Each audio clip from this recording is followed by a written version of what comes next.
It's 3 a.m., and Liam is nestled comfortably in his bed, enjoying the silence of the night. But then suddenly he hears loud banging coming from the other side of his bedroom door. Startled by the sudden noise, Liam gets out of bed to investigate. The banging is coming from his front door. Confused, he walks up to it and puts his ear to the solid wood to try and listen more closely to what is happening. The banging grows louder, and the frame begins to shake violently. Fearful, he grabs his phone from the nightstand and turns on the camera feature. Then he walks back to the door and yells, "Who's there?" The knocking abruptly stops. Liam cautiously peeks through the peephole, but he sees nothing. Still holding his breath, he opens the door a crack, but it doesn't budge. His heart is pounding in his chest and beads of sweat form on his skin. Taking a deep breath, he pushes the door open a bit more, revealing the dark and empty hallway. Just as he's about to call out again, he hears a faint whisper that sends chills down his spine. "I know you're there, Liam." Terrified, he quickly closes the door and leans against it, trying to calm his racing heartbeat. But the doorknob begins to turn on its own. Panicked, Liam runs to the other side of the room and hides under his bed. As the doorknob continues to rattle, he can't help but peek over the edge to see what's happening. With each turn of the knob, shadows seem to dance on the floor, teasing him with glimpses of something just beyond his sight. Suddenly, the door swings open and an icy wind rushes in, making him shiver. Gathering all his courage, he cautiously emerges from his hiding spot and finds himself face to face with an unsettling sight. The door had swung open on its own, revealing a hallway that was eerily empty. However, the silence was shattered by the sound of footsteps echoing from somewhere in the darkness. As these slow, deliberate sounds drew closer, Liam felt a surge of panic. He could hear the distinct creaking of floorboards, each step resonating with an unnatural rhythm. With each sound, fear tightened its grip on his heart, making it difficult to breathe. Desperate to find safety, he stumbled backward, his eyes darting around the room for a hiding place. But there seemed to be none.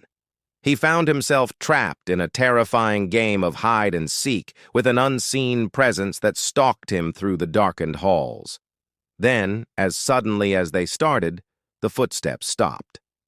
An ominous silence descended upon the hallway, broken only by Liam's ragged breathing. The quiet was deafening, amplifying his pounding heart and the frantic thump of his blood in his ears. In the stillness, he could almost feel the weight of unseen eyes boring into him, sensing his vulnerability. After what felt like an eternity, a voice slithered through the silence. It was a whisper, yet it seemed to resonate within his very bones, sending shivers down his spine. "You shouldn't have come out, Liam." He freezes, every muscle tensed, his mind racing. Adrenaline surged through his veins, urging him to run. He turned and fled, slamming the bedroom door shut behind him and fumbling for the lock. But as he did, he heard the doorknob rattling violently, as if some unseen force was trying desperately to break in. Panic surged through him, and he pressed his back against the door, willing it to hold. His fingers trembled as he dialed 911, hoping for a lifeline. But when the call connected, the operator's voice seemed distant and distorted, as if he were miles away. "Hello? 911? What's your emergency?"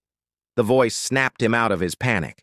Trembling, he whispered, "I need help. Someone's trying to break into my house." But as he spoke, the line went dead, leaving him in a terrifying silence. With no sound but his own ragged breathing, he listened intently. The scratching and banging continued relentlessly, each strike reverberating through the room and shaking him to his core. Unable to bear the suspense any longer, he crept closer to the door, his heart pounding against his ribs like a trapped bird. Through the peephole, he saw a dark, formless shape pressing against the door.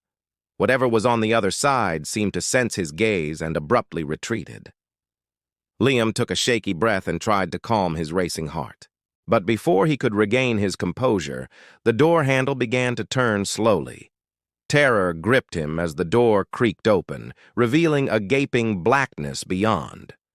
Summoning a sliver of courage, he pushed the door open wider, flooding the room with an icy wind. He strained to see into the darkness, his eyes struggling to pierce the gloom. But all he could make out was a swirling vortex of shadows and a pair of eyes that seemed to gleam ominously in the darkness. Those eyes, cold and fathomless, held a depth that seemed to stare into his very soul. They were like twin pools of inky black, reflecting nothing back, as if devoid of any light or life. And then a voice, raspy and hollow, echoed in the darkness. "Liam, come with me." Before he could respond, the figure stepped forward, pulling Liam into a suffocating darkness. He cried out, thrashing wildly, but it was no use. The darkness was a relentless tide, pulling him under and extinguishing his screams. He jolts awake with a gasp, his heart pounding against his ribs like a captive bird. Blinking rapidly, he finds himself in the familiar confines of his closet, the door slightly ajar. Relief washes over him, followed by a surge of confusion. Had it been a dream? He wonders, pushing open the closet door and stepping out. He finds his bedroom seemingly untouched, the closet still housing his clothes and shoes. Yet the memory of the horrifying dream lingers, leaving him shaken. But as the minutes pass, the unease from the dream recedes, leaving him feeling foolish for having been so frightened. He decides to dismiss it as a vivid nightmare brought on by a particularly scary movie the night before. As the sun streams through his window, chasing away the lingering shadows, he feels his spirits lift. Deciding to forget about the unsettling dream, he throws himself into his day. Hours later, as twilight begins to paint the sky in hues of purple and orange, Liam finds himself back in his room. The day's adventures have left him both tired and hungry. As he rummages through his fridge, he finds some leftovers from dinner and settles in to watch a movie. The familiar routine brings a sense of comfort and normalcy to his life. But as the movie progresses, his attention drifts from the screen to the closet in the corner of the room. It seems to loom larger than usual, its darkness a stark contrast to the vibrant colors of the movie. Without consciously deciding to do so, he finds himself focusing intently on the closet, his eyes boring into its depths. Paranoia tightens its grip, whispering insidious doubts and half-remembered fears. What if it wasn't a dream? His pulse quickens as the closet seems to mock him, its silence deafening in the dimly lit room. The doorknob, usually a mundane detail, suddenly becomes a point of fixation. Each creak of the old wooden door sets off a jolt of electricity in his body, heightening his senses and making every sound feel amplified. Liam struggles to maintain his composure, battling between the rational part of his brain that scoffs at the irrational fear and the primal instinct that screams danger. The closet looms like a monster waiting to be unleashed, its darkness a tangible threat. With trembling hands, he reaches out to fling the door open, desperate to confront whatever lurks within. But as the door swings inward, the closet appears empty, offering no explanation for the unease it projects. Disheartened and confused, he realizes that the fear persists, even in the face of the obvious. The clock on his wall chimes, its familiar melody doing little to soothe his frayed nerves. Each chime echoes in his skull, mocking his growing terror. Suddenly, the silence is shattered by a knock, a single sharp rap that seems to come from within the closet. Time seems to stop, and Liam finds himself frozen in place, his eyes wide with disbelief. Is it real, or a figment of his imagination? Another knock, this time followed by a whisper. "Liam?" The voice slithers out from the closet, raspy and hollow, sending shivers down his spine. He wants to scream, but his vocal cords seem paralyzed by fear. The knocking continues, each rap echoing through his bones, driving him deeper into the abyss of terror. Desperate to escape the suffocating grip of fear, he darts for the closet, flinging the door open and plunging into the darkness. Inside, the air is thick with a musty odor, and dust motes dance in the faint light filtering through the cracks in the door. But as his eyes adjust to the dim surroundings, he sees nothing but clothes hanging limply from the hangers, their shadows stretching and contorting into eerie shapes.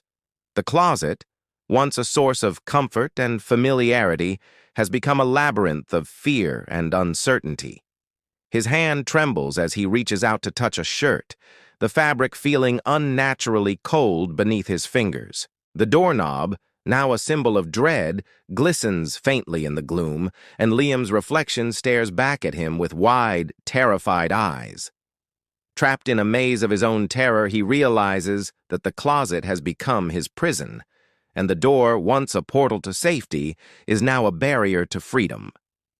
The whisper echoes once more, closer this time. "Welcome to your new home, Liam." And as the darkness closes in around him, he understands with chilling certainty that he is not alone.